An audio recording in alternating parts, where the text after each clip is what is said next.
Eu sou a Aline Midley e estou com vocês, sou anfitriã dos debates de sociedade. Hoje tenho a honra de mediar a mesa Rompendo Tabus. Vamos falar de dependência química.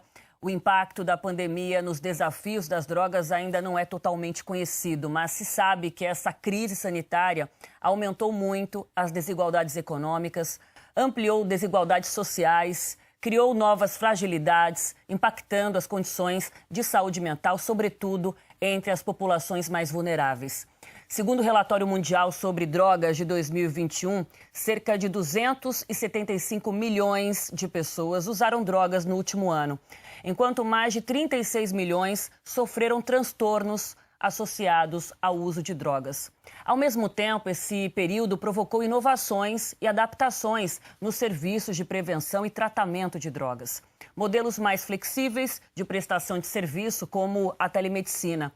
A pandemia potencializou o consumo de drogas? Droga é fuga? É dependência?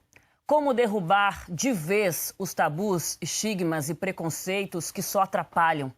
Afinal, ninguém está livre. É muito assunto importante que eu trato agora com esse triozaço de convidados, começando pelo médico Arthur Guerra, psiquiatra, atualmente é professor titular e associado em importantes faculdades de medicina de São Paulo, como a do ABC Paulista e a USP. Coordena também o programa Redenção da Prefeitura de São Paulo e é presidente executivo do Centro de Informações sobre Saúde e Álcool, o CISA. Doutor Arthur, seja muito bem-vindo. Boa noite, tudo bem?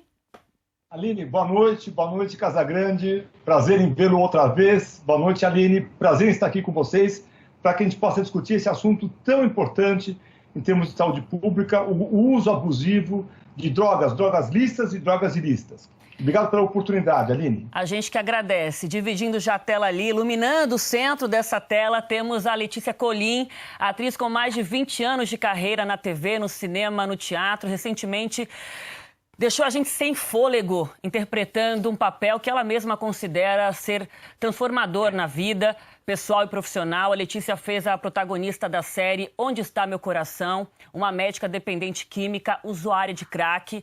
E para compor essa personagem, a Letícia fez pesquisas em campo, em clínicas de reabilitação e também teve uma troca ali direta com os usuários. Letícia, muito obrigada pela disposição e pela energia nesse tema com a gente. Um prazer imenso, estou muito emocionada. Falar disso eu acho sempre revolucionário, porque esse debate que se instala aqui é sob a ótica do amor, do respeito, da dignidade humana, e eu quero fazer parte disso sempre. É papel da arte, do jornalismo, do esporte, da medicina. Eu sou uma grande fã do Casagrande, então para mim eu estou muito emocionada mesmo de estar aqui. E Aline, você é jornalista, mulher, maravilhosa, e esse doutor Arthur também, que eu estou conhecendo o trabalho dele agora, então muito obrigada pela oportunidade. E é isso, umas trocas que potencializam o que a gente já está se propondo a fazer. E vocês olhando assim daqui, eu vejo a força que cada um tem dentro desse tema. Eu também fico bastante comovida e feliz e muito agradecida. E para fechar, não é, gente? Casagrande, que é imenso e ainda é corintiano, não é mesmo? Não podia deixar assim de... Não consigo, ainda mais morando no Rio, Casa, ando com uma saudade do meu Corinthians de São Paulo, viu? O Casa dispensa comentários, ex-jogador, hoje comentarista aqui da TV Globo. Foi continua sendo um grande ídolo do Corinthians e um dos maiores centroavantes e artilheiros do Brasil nas décadas de 1980 e 1990. Mas a vida do craque não foi só de conquistas. Dependente químico, Casagrande lutou pela recuperação. Hoje, vivendo bem, sóbrio, doa seu tempo, a sua energia, o seu amor no combate às drogas. Mande as suas perguntas para a gente, para os três. Eu estou aqui na intermediação, nessa mediação que muito me alegra. Participe da conversa, vamos ampliar, trocar ideias. Use para isso a hashtag Converse com Outras Ideias, que todos estão, então, devidamente apresentados. Bora começar, porque temos pouco tempo para muito assunto. Eu acho válido começar com o doutor Arthur Guerra, para a gente também situar essa relação de pandemia com o consumo de drogas. Doutor Arthur, o que se sabe até agora em relação a esse encontro duro e difícil para a gente nesses tempos tão excepcionais? Letícia, um dos problemas que a pandemia mais apresentou de forma realmente preocupante e surpreendente para todos nós foi o impacto na saúde mental. Todos nós eu incluo você, Aline, você, Casagrande, você, Letícia, eu me incluo também nesse grupo, estamos sofrendo as consequências desgastantes da pandemia. Por algumas razões. A primeira é uma ansiedade muito grande, depressão, perda de entes queridos. Você não sabe se nós vamos ficar contaminados, mesmo com a vacinação ou não. Mas na saúde mental, esse impacto foi maior. E saúde mental aqui é problemas com sono, problemas com peso, muitas vezes, problemas com depressão e problemas com uso de álcool e uso de drogas. Com o uso de drogas, nós nunca vimos o que nós estamos vendo agora. Cada vez crianças mais cedo começando a ter o primeiro contato com as drogas, o que a gente chama, entre aspas, de batismo. Isso é preocupante, isso é grave, e quanto mais cedo nós conseguimos intervir, especialmente em ritmo de prevenção, que é educação e formação, melhor. Agora, eu queria só fazer um registro, gente. Durante a leitura sobre vocês e aperfeiçoando o conhecimento que eu já tinha de cada um, existe um ponto de ligação entre os três muito importante, interessante, para além da questão do combate às drogas e de falar sobre isso, é a Cracolândia. O doutor Arthur Guerra atua na Cracolândia já há muitos anos, num programa ali que vem há algum tempo tentando lidar com um problema muito complexo naquele espaço. A Letícia Colim esteve na Cracolândia para atuar e também nessa pesquisa de campo, se sensibilizou demais. E o Casagrande dedica o livro dele a todos os usuários de droga e destaca ali principalmente os usuários da Cracolândia, em função da alta vulnerabilidade desse grupo. Eu também queria fazer já esse elo de ligação aqui entre vocês, porque eu acho que isso também fala muito sobre a generosidade que tem que estar presente nesse tema, né? Quem viveu ou quem sabe um pouco mais de perto o que envolve a dependência química e o quanto a Cracolândia recebe um carinho especial de cada um de vocês. Dito isso, Letícia, começando contigo agora, essa experiência que você teve em campo, o que você desmistificou em relação à dependência química durante o trabalho nessa personagem, De Onde Está Meu Coração? Como foi ver essa série chegar num momento de pandemia? Que reflexões tem vindo para você depois da estreia também e com tudo que esse personagem vem provocando na gente? Olha, eu me identifico profundamente com o dependente químico. De ponto de partida. Essa sensação relatada muitas vezes de solidão, de insegurança, de nervosismo, de ansiedade social. Eu reconheço tudo isso em mim. E como eu sou uma pessoa que trata há muito tempo um transtorno de humor, de ansiedade e depressão, e sou usuária de drogas que são regulamentadas e regularizadas, né, os remédios, eu me sinto muito da mesma turma, porque nós todos, seres humanos, nos sentimos muitas vezes sem saída, desamparados. E eu não sei o que é que faz a diferença de 1 segundo ou de 1 milímetro para poder você descer, né, a ladeira abaixo numa vida de dependência química. Às vezes pode ser uma estrutura familiar, uma questão financeira, ou de afeto, uma falta, ou uma questão de um abuso. O que eu sei é que a dor me une a essas pessoas. Então, eu pertenço a essa classe com muito orgulho, porque o dependente químico é alguém que sofre muito. E eu acho sofrer muito uma condição humana muito honrosa. Eu acho que é um grande poder da gente, a vulnerabilidade. Eu sou atriz por causa disso, porque eu quero estar perto da minha vulnerabilidade, porque eu quero continuar não aceitando e não me amortizando diante das atrocidades que a gente vem vivendo. Eu sou afetada pelo tempo, pelo espaço, pelo outro. Então, eu estou na mesma calçada que essas pessoas. Eu sou igual. Inclusive, eu acho que essa questão da droga em si, a gente geralmente olha sob uma ótica muito moralista, muito irônica, muito preconceituosa. E, na verdade, cada um encontra uma maneira de lidar com a sua tristeza, com a sua compulsão, com a sua dificuldade de viver nessa superação. Viver é muito difícil. E para quem tem a dependência química no corpo, na história ou no marco traumático, é muito mais. Então, eu sou extremamente solidária e me sinto extremamente igual. Quando eu estive na Cracolândia, passando aquela experiência de alguns dias, conversando com usuários e conhecendo as suas histórias, eu me senti de igual para igual. E isso é uma quebra de paradigma muito importante para mim e acho para nossa sociedade, que não é nos colocar, e eu me incluo nesse grupo por ser uma pessoa que usa medicamentos para algum transtorno de humor, à margem dessa discussão, mas sim no centro, como todos nós estamos no centro. É esse momento dessa mudança que precisa acontecer. Não só o homem branco, eurocêntrico, mas todos nós, o centro se alargou. E todos nós, com as nossas diferenças e com as nossas vulnerabilidades, nós precisamos de atenção, de respeito, de cuidado, e droga é uma questão de saúde, não é uma questão de polícia.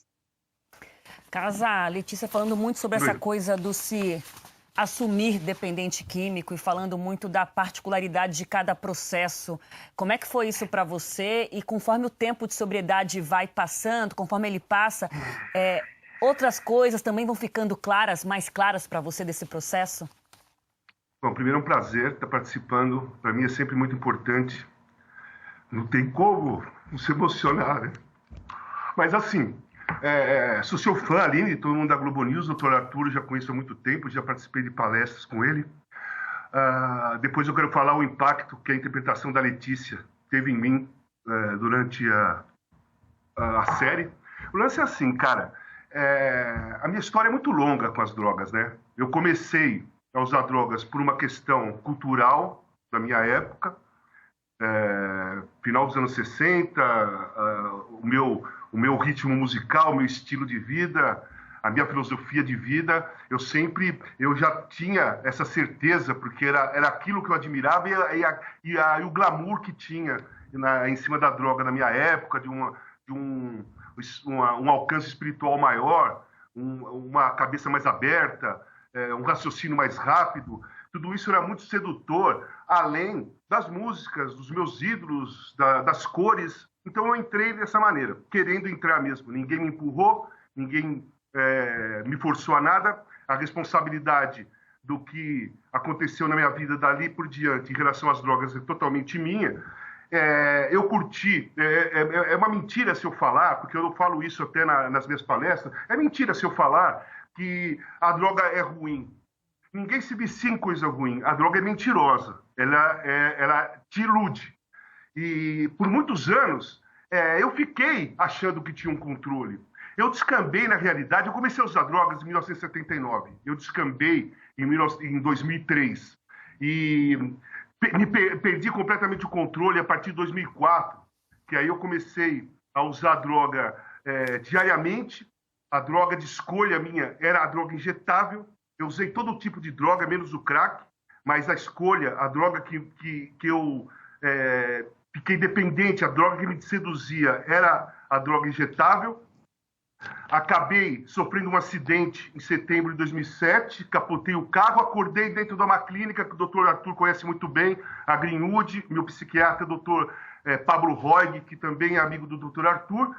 E, cara, aí assim, eu me vi dentro de uma clínica, acordei pesando 71 quilos, eu tenho 1,91 m, com o corpo inteirinho furado de picadas de droga injetável, cheio de furúnculo, porque meu corpo estava explodindo de tanta impureza, e passei uma primeira fase nessa adaptação, nessa recuperação, até mental, porque eu não estava bem, eu não tinha mais escolha, sabe? Eu tinha perdido totalmente o controle da minha vida, e meu poder de escolha era a droga que escolhia por mim. Eu passei diversas situações que eu me identifiquei ali, em alguns momentos, com a Letícia, interpretando o dependente químico, que é assim, muitas vezes eu estava sentado dentro do banheiro, preparando uma droga injetável, minha cabeça falando, você não pode mais, você não está aguentando, eu não quero, e eu não parava de preparar.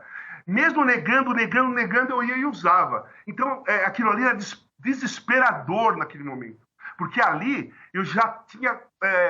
eu estava vendo eu me perder e eu não conseguia reagir. Eu fiquei na clínica 1 ano de tratamento. Eu entrei em setembro de 2007, eu saí de alta em outubro de 2008. 1 ano, muito difícil. A recuperação, o tratamento dentro de uma clínica é muito difícil. Eu não sabia se eu estava no Brasil, em São Paulo, fora do Brasil, porque eu não conhecia, eu acordei lá dentro. E aí, assim, eu fui identificando muitas coisas dentro de mim, né? Porque a recuperação, Aline, o doutor pode falar depois melhor disso, a recuperação da pessoa é interna, não é externa. Ela não pode esperar que venha de fora a consciência dela e a recuperação dela. A recuperação dela é interna. Ela olhar para dentro e falar assim, cara, eu tenho esse problema, eu tenho aquele, eu tenho aquilo outro. Então, eu fiquei 1 ano internado, mas eu só vim assumir a minha sobriedade em 2018, cara. Olha a dificuldade que é. Eu fiz a Olimpíada em 2016, foi o primeiro evento que eu fiz sem usar drogas, sem beber, mas foi aqui no Brasil e com muita ajuda da minha psicóloga e da Baby. E naquela época a Baby ficou comigo o tempo todo no Rio de Janeiro, eu não nem pensei em droga. Mas para mim era muito pouco. Eu tinha que estar num evento fora do Brasil e ter que cuidar de mim sozinho. E em 2018, o Fantástico fez uma série sobre a cocaína baseado na minha história. E no último dia, eu estava embarcando para fora, né, para ir para a Copa, e a repórter do Fantástico perguntou para mim, e agora, qual é o seu objetivo lá na Copa? Cara, veio na minha cabeça assim, pô, meu objetivo, eu estou saindo daqui sóbrio, eu quero permanecer a Copa sóbrio, eu quero voltar para minha casa sóbrio, porque eu nunca fiz isso na minha vida. Se eu conseguir isso, vai ser uma novidade. Cara, e aí eu fui para a Copa, começou a Copa na Rússia, eu viajei para lá e para cá, nem pensei em nada, saía para jantar com as pessoas pediam uma garrafa de vinho, eu ficava 2, na terceira eu levantava, gente, eu tô ali fora, quando acabar o jantar eu volto, e aí eu fiz a Copa toda. No final da Copa, França e Croácia, quando eu vi a França dando uma volta olímpica, veio na minha cabeça, cara, eu fiquei sóbrio, vou voltar para minha casa sóbrio. Aquilo bateu como uma bomba dentro do meu coração, sabe? Porque assim, ali eu fechei uma parte ruim da minha vida e encontrei a minha sobriedade. Que eu tenho 3 coisas mais importantes da minha vida. Tem 3 coisas que eu não abro mão hoje da minha vida de forma nenhuma. Que é a minha sobriedade, é a minha liberdade e a nossa democracia. A democracia, ela não é só política. A democracia é você viver livre e conseguir fazer suas escolhas, né? E eu, quando eu encontrei a sobriedade, eu encontrei a minha liberdade e a democracia que sempre esteve dentro de mim bateu mais forte. Essas 3 coisas eu não abro mão, porque é questão de sobrevivência para mim. Não é uma questão de escolha, é sobrevivência mesmo. Casagrande, estou te abraçando agora, viu? Sei que a Letícia, o doutor Arthur e quem estiver acompanhando a gente aqui, espero que sejam muitos, a gente te abraça muito, até porque todo esse seu período de sobriedade, o que você tem colocado para fora, inclusive em relação ao papel do esporte, nas discussões que são urgentes no Brasil, e a escola que você tem feito em relação a isso, honrando a democracia corintiana, já fazendo mais uma brincadeira aqui, mas falando sobre isso, né, do quanto é importante falar de política e se posicionar quando vivemos momentos de exceção também. Você é grandioso, Casa. Eu agradeço mais uma vez pelo teu relato e pela tua verdade aqui com a gente. Doutor Arthur, é tanto para a gente conversar, eu até queria destacar que durante o livro fica muito claro que o Casagrande coloca ali que o uso das drogas serviu como um antídoto para ele parar de sofrer. Isso é relatado em vários momentos, né? Quando ele perde a mãe, quando ele perde a irmã. Eu quero te perguntar sobre gatilhos, mas eu queria primeiro trazer uma pergunta do pessoal que está acompanhando a gente. A participação de vocês é fundamental, isso aqui é para vocês. Então vamos lá, algumas perguntas que chegaram para a gente. Vou destacar aqui a do Felipe Augusto. Ele fala, doutor Arthur, o poder público trata o assunto das drogas como algo de segurança pública e não como um tema de saúde? Essa é a saída? Bom, então posso responder já, Aline? Vai no seu fluxo aí, por favor. Bom, antes de mais nada, Casagrande, toda vez que eu ouço você, eu fico emocionado. Primeiro, é um prazer, assim, sabe? É uma satisfação. Eu sou professor universitário, eu trabalho com pesquisas, dou aula, sou considerado um expert no assunto drogas, mas, meu caro, eu sei tão pouco em relação a você. Você viveu isso nas veias, na pele. E você relata isso com uma didática, com uma coisa assim que... como é importante a gente ouvir isso, o seu relato, sabe? Espontâneo, original e, sobretudo, convincente. Da mesma forma, Letícia, que show, hein? Amanda, quando as pessoas pedem para mim um modelo do que é fissura, do que é mentira, do que é desespero, é você. É você. Você, Amanda, estou falando, né? A sua personagem inesquecível. também com uma clareza impressionante, né? Muito orgulho eu tenho como médico de ter vocês dois, cada um de um lado, para ajudar a nós da área da saúde nesse assunto tão importante como o assunto drogas. Mas deixa eu responder então a pergunta do nosso telespectador aí, né? O assunto drogas, dentro dessa região assim chamada Cracolândia, ele fica espalhado com com diversos ecossistemas. Sem sombra de dúvida, existe sim um problema da saúde. As pessoas algumas querem parar de usar, ou querem fazer um outro modelo chamado redução de danos. Então a saúde está muito presente. A assistência social é absolutamente nuclear. As pessoas não têm aonde morar, elas moram nas ruas, né? Junto com isso, também existe o problema do urbanismo, o problema de outras pessoas que residem naquela região. Nós temos toda uma preocupação com as crianças, por isso que a educação também está voltada para isso. E o direito das pessoas usarem, e as minorias, os travestis que usam drogas, e muitas vezes são muito discriminados em relação a isso. Então, nós temos a Secretaria de Direitos Humanos junto conosco também. Tem a Secretaria de Comunicação, porque sem isso a gente não consegue trabalhar. A Secretaria da Segurança também faz parte, porque é difícil para o agente de saúde, o agente da ciência social trabalhar, e às vezes o tráfico de drogas está muito perto, como a Letícia viu, mostrou na série que foi feita. Então, nós somos 11 secretarias em São Paulo para poder lidar com o assunto drogas na Cracolândia. Nós conseguimos diminuir de 4.200 pessoas, como tinha no início de 2017, para hoje, cerca de 550, 600 pessoas. Nós não resolvemos o assunto, longe de resolver o assunto, mas o nosso objetivo é dar um pouco mais de dignidade, um pouco mais de conforto, de esperança, porque essas pessoas, muitas vezes, Aline, estão num quadro gravíssimo, que é um suicídio lento. Elas vão morrendo aos poucos, e nós ficamos desesperados para tentar mudar esse cenário. Obrigado.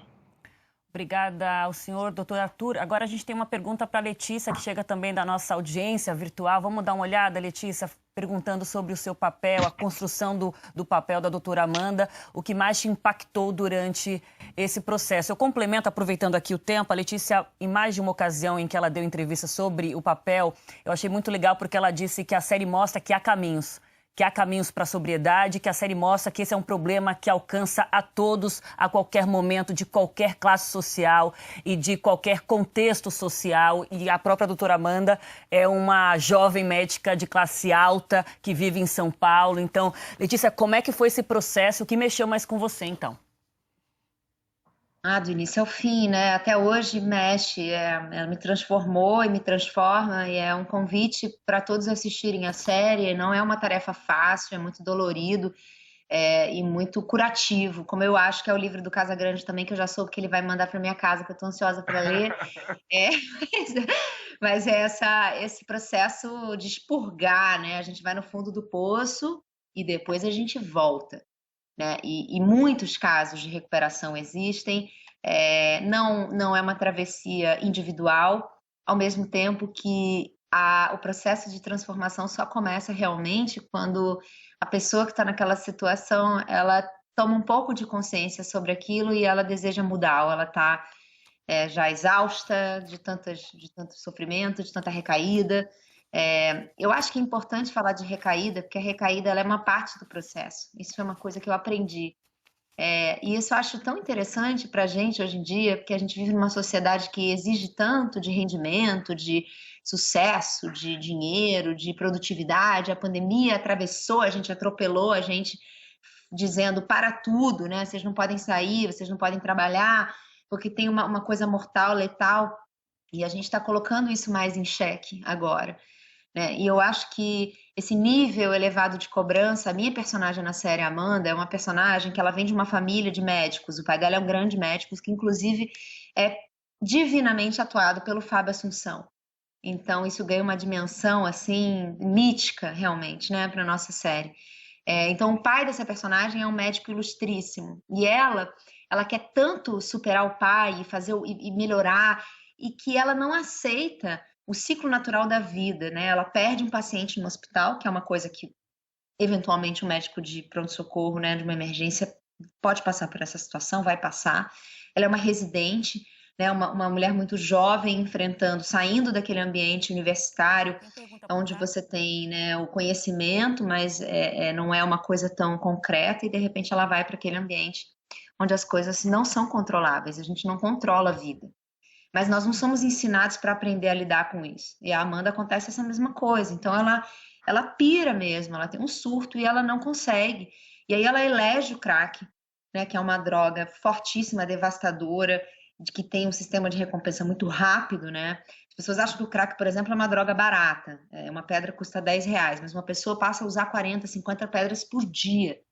Então vocês imaginam quanto que a pessoa tem que conseguir de dinheiro para poder sustentar esse vício, né? Então, essa personagem, ela é extremamente humana, porque ela gostaria muito de dar conta das coisas, ser a melhor médica da família, e ela percebe que não dá, e aí ela sucumbe, ela não consegue assumir isso, né, diante do pai, da mãe, do corpo médico ali, né, que é essa relação de vida ou morte, que a gente falha, que a gente erra, que a gente precisa pedir ajuda. Então, eu acho que a nossa sociedade também produz esse nível de frustração tão grande que ele precisa encontrar um acolhimento que, às vezes, a droga está ali, né, estendendo uma mão, porque aí entra nesse outro pedaço da conversa, que é essa coisa que a gente fica proibindo, mas a gente sabe que a droga está em toda parte, em todo lugar, né?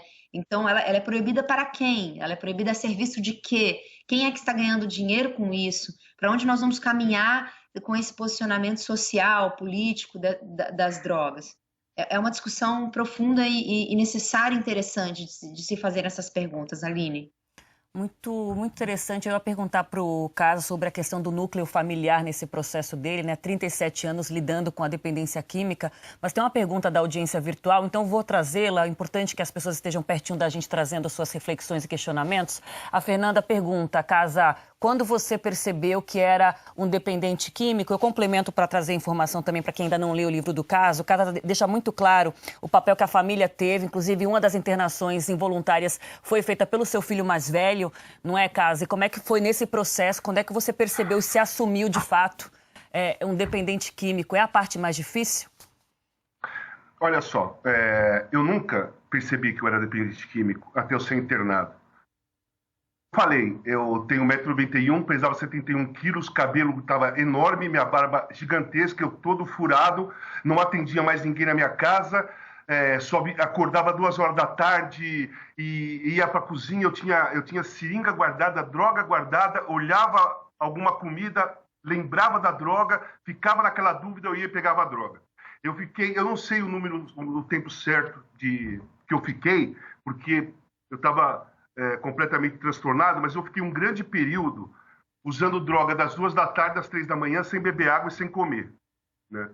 Foi por isso que eu fui enfraquecendo, a minha cabeça, eu fui perdendo o controle da minha cabeça, já não estava mais pensando legal, eu surtei, né, com figuras de demônios, porque quando a minha irmã morreu, em 79, aquilo ali foi um impacto muito forte em mim, mas eu segurei uma bronca ali de ver a minha família toda desesperada, todos, né, desesperados por aquilo, uma coisa muito impactante. Eu engoli a dor, a tristeza e uma certa raiva que eu aprendi no meu tratamento, que quando eu engoli isso, aparentemente parecia que eu tinha lidado, mas não era verdade. A raiva estava tudo dentro de mim. E aquela raiva, ela se virava contra mim internamente. Então, uma boa parte do meu uso de droga, que foi desesperador, parecia mais que era uma punição, sabe? Parecia que eu estava querendo me punir por não ter tido uma reação, por não ter colocado uma coisa para fora. A dependência química é uma coisa muito louca. Não é perceptível para o cara que está usando. As pessoas te olham, te veem destruído. Eu olhava no espelho e eu me via normal. Para mim não estava acontecendo nada, né? Então, quando eu fui internado, eu comecei a fazer o tratamento, que o meu psicólogo pela primeira vez, e numa roda de dependência química, você é um dependente químico, eu fiquei 4 meses relutando, gente. Todo dia eu falava, eu não sou dependente químico, eu paro quando eu quiser, eu queria ir embora da clínica. Eu era apesar de eu estar em isolamento familiar, eu não via ninguém, eu fiquei 6 meses sem ver ninguém e 4 meses negando a doença, só que eu pagava as contas, né? Chegava lá os cheques no mês, eu ia lá, assinava, inclusive da clínica, e aí minha cabeça, ainda muito doente, eu pensei, eu vou parar de pagar a clínica que eles vão me pôr para fora. E aí eu parei de pagar a clínica. Ficou 1 mês, 2 meses, aí eu me lembro muito bem que era uma terça-feira, tinha o psicólogo Tiago, que a gente fazia laboterapia, né? Que a gente dividia em grupos e a gente limpava a clínica, né? Era designado cada um pedaço ali e ia limpar a clínica. E antes da gente começar, ele me chamou numa outra sala, estava todo mundo reunido na sala de grupos, nós fomos numa outra sala, e ele falou para mim, ó, você não paga 3 meses, tal, você sabe, precisa pagar, já não está mais, e eu quero fazer uma pergunta para você. Se você não pagar, você vai ter que ir embora. E se você pagar, você continua o tratamento. Agora eu te pergunto, você acha que vale a pena você não pagar, ir embora e voltar para aquela vida que você tinha, sem controle, aquela que te trouxe aqui, aquela que quase morreu, aquela vida que deixou a sua família toda triste e tal? Ou você acha que você merece dar uma chance para o tratamento? Cara, aquilo ali mexeu comigo, eu falei, tudo bem, eu vou pagar. Aí nós voltamos para a sala de grupo, eu caí num choro. Eu não conseguia falar, e aí ficou todo mundo quieto, e só vendo eu falando e chorando, e o meu psicólogo falou assim para mim, Walter, parabéns, você entrou no tratamento. Cara, porque eu dei liberdade a dor bater, sabe? A droga me congelou por muito tempo, eu não tinha as emoções, eu não sentia raiva, eu não sentia amor, eu não sentia nada. Eu estava congelado pela droga. A partir depois de 4 meses que a droga saiu do meu organismo, bateu tão forte toda a dor, toda a emoção de eu começar a lembrar do que aconteceu, do que eu causei para minha família. Meu filho de 18 anos teve que assinar a responsabilidade do pai, internado dentro de uma clínica psiquiátrica de dependente químico. Então foi muito forte para mim aquilo ali.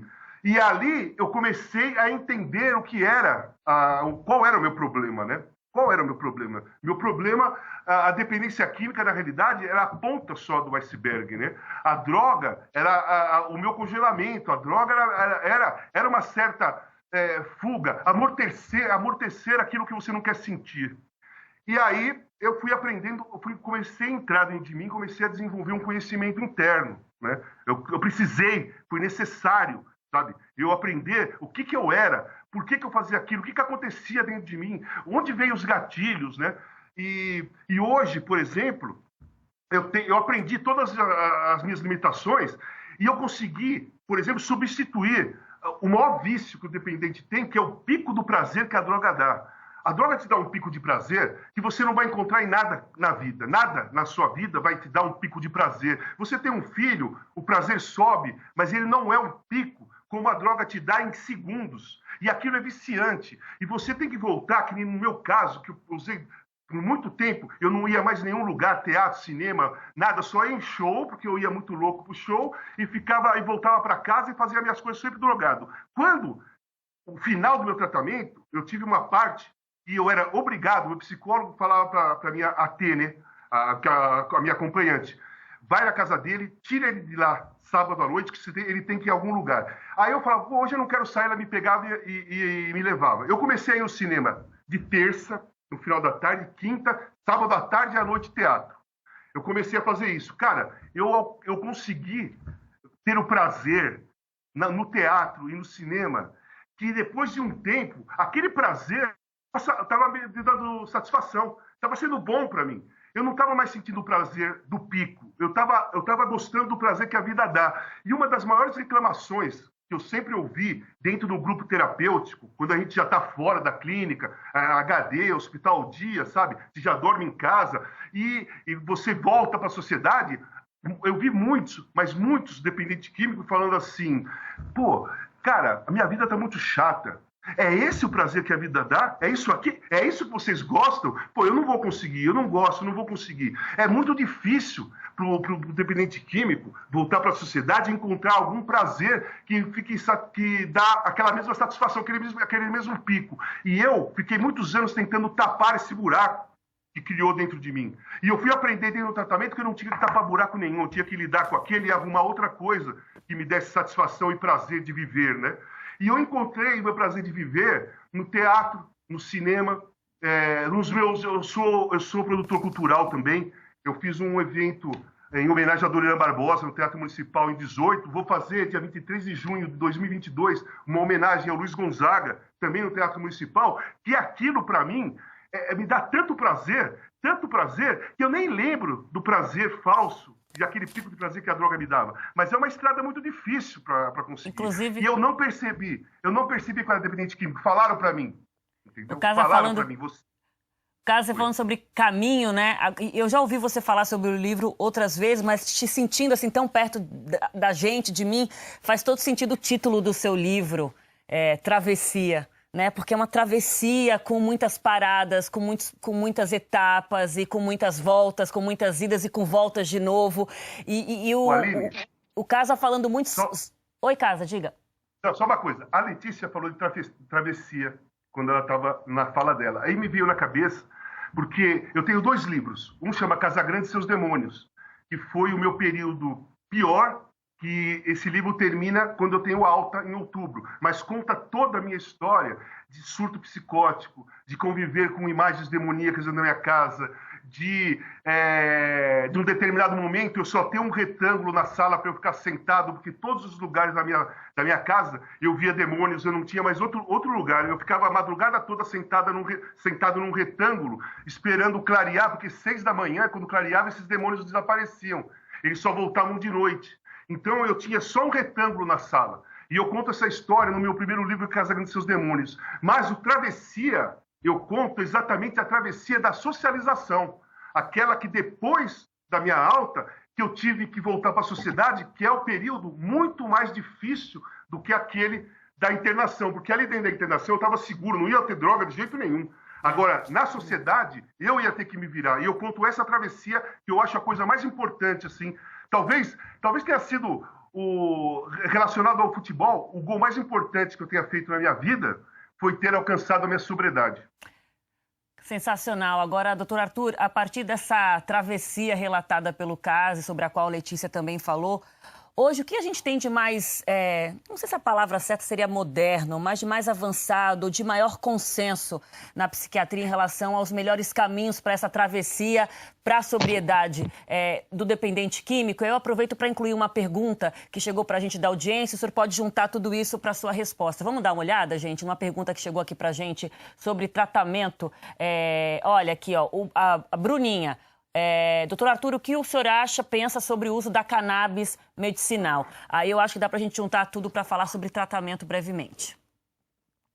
Cada pergunta bacana, né? Cada desafio. Podia ser um programa só sobre cannabis medicinal, só sobre quais são as melhores práticas no mundo sobre tratamento. O que todo profissional de saúde busca ao tratar alguém que tem a dependência de drogas? Busca exatamente aquilo que o Casagrande e a Letícia falaram, que é a conscientização. Muito mais do que o médico ficar falando, orientando, ou mesmo medicamentos mais fortes. Um momento existe onde, entre aspas, a ficha cai. E a pessoa aceita que tem a dependência, ela já sabe que não adianta tentar o uso ocasional, o uso eventual da droga, que a única chance que ela tem para ficar boa é a parada total. Mais do que o médico falar, mais do que o psicólogo falar, do que o AT falar, é essa percepção única. Esse é o momento mágico. Porque quando a pessoa entende isso, olha, eu acho que 80% do caminho está pavimentado aí para o sucesso. Remédios nós temos? Remédios nós temos. E diversos tipos de psicoterapia também nós temos. E atendimento em grupo também, e família é muito importante. Mas o que a gente busca é isso. Cada paciente é diferente do outro. Cada um vai ter um impacto na sua vida de uma forma diferente em relação ao uso de drogas. Eu sei. No passado eu fui mais flexível. Eu achei que às vezes era possível até um uso eventual, um uso ocasional. Hoje, talvez por ter ficado mais velho, eu vejo que a única chance é a abstinência, principalmente de álcool. Não, doutor Arthur, o senhor está equivocado. O meu problema é cocaína, não é álcool. É o álcool que abre a porta para você ter a recaída. Então, quando o Casagrande fala, olha, segunda garrafa de vinho, terceira, eu vou lá fora, eu entendo e concordo perfeitamente em relação a isso. Bom, Aline, quanto à cannabis medicinal, esse nós temos aqui um desafio também enorme. Eu sou médico, sou pesquisador, né? Então, adoro o tema de novas abordagens da cannabis e fico curioso e fico pesquisando, fico olhando para ver quais são, de fato, os pontos onde nós temos uma resposta mais positiva em relação a isso. Hoje, agosto de 2021, eu sou um pouco reticente ainda. Eu sei que esse é o caminho que cada vez mais nós vamos estar usando em algumas situações específicas. Porém, eu lido, Aline, com as pessoas que têm problemas com o uso da cannabis, que às vezes colocam na frente o uso medicinal para que, no fundo, tenha o uso recreacional. Então, eu não sou contra o uso medicinal, só preciso ter mais certeza que, de fato, o uso vai ser para cuidar de algumas doenças, como epilepsia em crianças, às vezes para abrir o apetite, ou dores crônicas em pacientes que têm câncer, entre outras situações. O meu receio é quem usa o escudo da cannabis medicinal para defender o uso próprio. Eu respeito quem faça isso, mas eu, como médico, sou mais, digamos assim, mais clássico, mais antigo. Eu acho que precisa de muito cuidado com o uso de qualquer droga que entra dentro do seu corpo, inclusive a cannabis medicinal. Muito bem. E falando ainda no campo do tratamento, Letícia, para fechar, a tua personagem, a doutora Amanda, ela conta com a ajuda de um psicólogo e a terapia parece fundamental nesse processo de tratamento que ela passa. Você imaginava o peso que a psicologia podia ter no tratamento de um dependente químico e o quanto isso é fundamental para essa travessia? Sim, eu acredito na palavra como cura. Eu acho que a gente precisa verbalizar, tentar nomear os nossos medos, as nossas ansiedades, os nossos monstros, os nossos demônios, né? Como o Casa estava falando, porque nomeando a gente vai dando contorno para eles, né? Eu, como atriz, há muito tempo pesquiso também o trabalho da Anísia da Silveira e eu acho que há uma intersecção grande entre adictos, pessoas que têm transtorno de humor como eu, pessoas com algum transtorno mental. E a Anísia da Silveira sempre acreditou na expressão artística como esse caminho. E eu acho que a psicanálise, a psicologia, né, as sessões, enfim, do que você escolha fazer, a terapia que você escolha, elas vão nesse caminho, dessa direção, de uma expressão pessoal, individual, fundamental para o ser humano. Se escutar, poder se espelhar, se ver e suportar ver a própria imagem, suportar ouvir o próprio relato sobre a sua dor, suportar ouvir a sua opinião sobre determinado assunto, a raiva que se sente, a dor que se sente. Isso seria muito saudável para todos nós. Mas a questão é que nós vivemos numa sociedade em que a gente tem muito medo de ser frágil, medo de ser triste, medo de acolher e de falar sobre isso. Por isso que é tão revolucionário e emocionante quando o Casagrande vem aqui, ele que é nosso herói. Ele é tão herói que a vida inteira todo mundo na minha casa é Palmeiras e a gente ama o Casagrande, entendeu? Então, assim, realmente, essa coisa do mito, você é o verdadeiro mito, o único. São os atletas do esporte, que eu especialmente reverencio. E nessa fase de muito ódio, né, que a gente está vivendo politicamente, da não aceitação da diferença, isso adoece a nossa sociedade. O Brasil está ficando doente também, porque não há espaço para as nossas diferenças, para o feminino, para o negro, para as minorias, para os índios. Então, por isso que dessa dor vem esse grande escape também para as drogas. E eu já vou discordar um pouquinho do Dr. Arthur e plantar uma semente já menos conservadora sobre a liberação da cannabis, que de fato eu acho que a descriminalização das drogas iria ajudar e muito a reduzir o número de mortes e de jovens no tráfico e potencializar os tratamentos pela maconha. Mas o senhor é um médico, eu respeito muito a sua opinião, estamos aqui para conversar, esse é um espaço.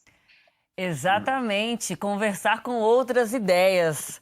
Arrasou, Letícia. Assinou embaixo aí do nosso mote que nos move no Festival Converse com Outras Ideias. Gente, é muito assunto para a gente conversar. Nosso tempo esgotou, vocês sabem muito bem como é isso. Porém, quero uma reflexão final de cada um de vocês, um sentimento, algo mais breve, mas que sintetize um pouco o que cada um sente agora e o que fica dessa experiência, dessa troca que tivemos aqui, ou que vocês gostariam que quem está acompanhando a gente leve consigo depois dessa troca tão inspiradora aqui. Casa, começando contigo. Primeiro eu quero dizer o seguinte, o impacto da interpretação da Letícia. Eu só vi os primeiros 3 episódios, eu tive que parar, porque eu me identifiquei muito com o personagem, né? E hoje, faz muito tempo, eu tenho um equilíbrio bom, eu sei onde eu posso ir, eu sei a hora que eu tenho que sair, eu sei a hora que eu posso continuar ou parar.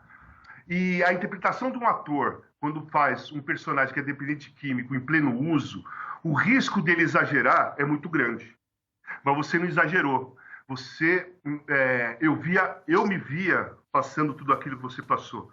Na realidade, eu via a série e eu não via o seu rosto, eu via o meu. Eu não via o seu sofrimento, eu via o meu. Então, eu tive que parar por causa disso, mas não é sofrimento, eu não estou dizendo que é um sofrimento de ruim, não, foi um sofrimento muito importante para mim, e o meu sofrimento agora é muito importante, porque eu nunca posso esquecer o que eu sou. E às vezes eu não consigo eu mesmo me fazer lembrar tudo que eu sou, tudo que eu passei e os riscos que eu corro se eu não tomar meu cuidado. E às vezes é numa interpretação de uma atriz como você, maravilhosa por sinal, que me fez me ver novamente, né? Para não fazer assim, cara, olha só, é você ali. Então, não marca bobeira, que se você marcar bobeira, você pode voltar a ser aquilo ali. Então, muito obrigado mesmo pela sua interpretação, pela sua coragem, pela sua vontade de conhecer mais e pesquisar e saber como a gente é, né? Quando a gente está perdido, quando a gente está desesperado. E uma fala sua que eu gostei muito é o seguinte: eu sou um dependente químico e eu tenho muito orgulho disso. Não tenho problema em ser dependente químico. Eu não me sinto nem mais nem menos que ninguém, nem mais inteligente nem menos inteligente que ninguém, nem menos capaz nem mais capaz que ninguém. Eu simplesmente sou um dependente químico e vivo a vida dessa maneira. Agora, a mensagem que eu queria dar é o seguinte: eu gosto muito de falar com os pais, tá? Eu fiz parte de um projeto que era Ceará Sem Drogas. Eu viajei muito pelo Ceará para fazer palestras em todas as cidadezinhas e os pais iam lá, né? Então é muito importante que os pais se informem mais e percebam quando o filho ou a filha começa a mudar o comportamento, que começa a fugir da família, começa a se esconder, começa a ficar longe, porque tem a possibilidade que pode ser um uso mais abusivo de drogas. E eu uso muito isso aqui, essa comparação. Pode ser uma namorada ou um namorado também. Porque a gente, quando é adolescente, quando começa a namorar, a gente se afasta da família. Pode ser só um namorado ou uma namorada, mas pode ser o uso de droga também. Então, os pais ficam bem... depende muito da família. Você perguntou da família, né, Aline? A minha família foi muito importante. A recuperação depende muito da família. Letícia, só falo que, assim, o Casagrande tem toda a razão. Você merece tudo isso e muito mais. Não, eu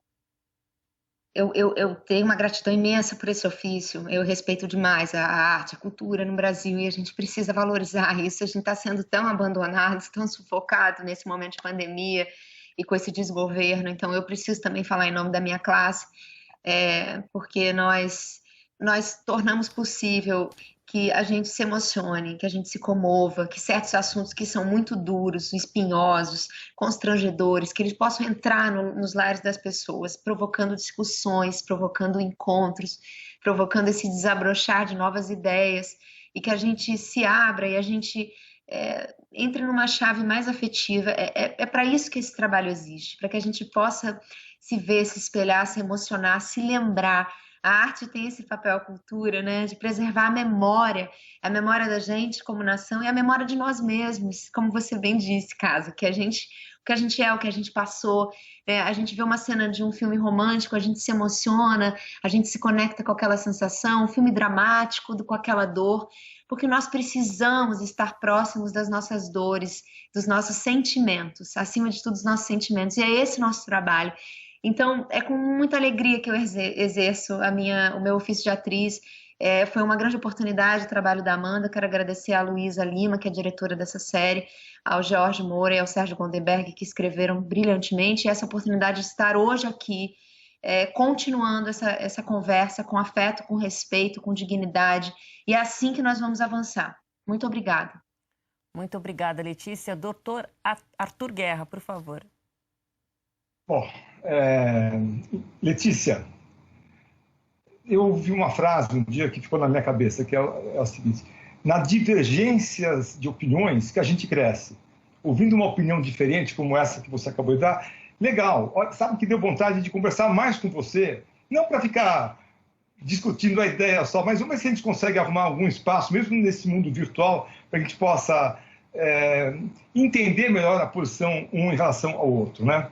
Bom, Casagrande, meu caro, falar em divergências de opiniões aí, eu sou palmeirense também, como os familiares da Letícia, né? Os palmeirenses não gostam muito de você, Casagrande.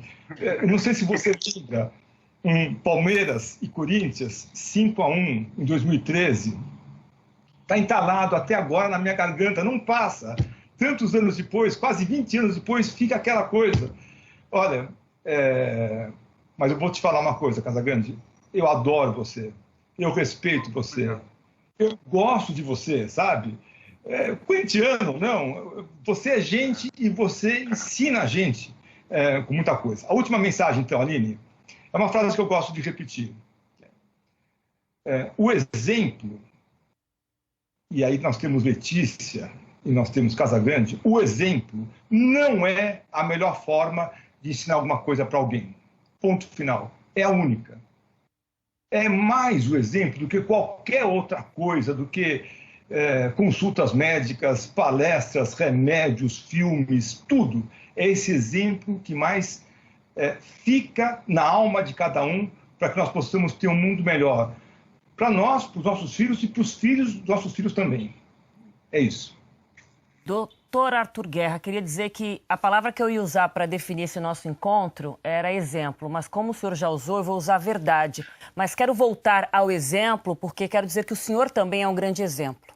Um exemplo de um profissional da medicina, da ciência brasileira que dedica a sua vida a um tema ainda tão controverso, tão cercado de tabus e preconceitos. Então, o senhor é um grande exemplo, principalmente no momento em que a ciência, mais uma vez, escancara a sua importância para uma sociedade, ainda mais como a sociedade brasileira, com tantos desafios. Então, eu queria aqui agradecer imensamente a vocês três. E quando eu falo de verdade, eu falo porque cada um aqui, no esporte, na arte, na ciência, na medicina, eu também com a minha verdade que eu percorro, que eu persigo, na verdade, loucamente no jornalismo, que a gente consiga botar para fora quem a gente é de verdade, que a gente tenha a coragem de ser o que é de verdade, com as nossas contradições, com as nossas complexidades, com os nossos medos, com os nossos preconceitos, que a gente consiga externar o nosso sofrimento e pedir ajuda quando for necessário e que essa ajuda chegue, que a gente sempre tenha um olhar verdadeiro, como eu vejo em cada um de vocês aqui, para nos socorrer.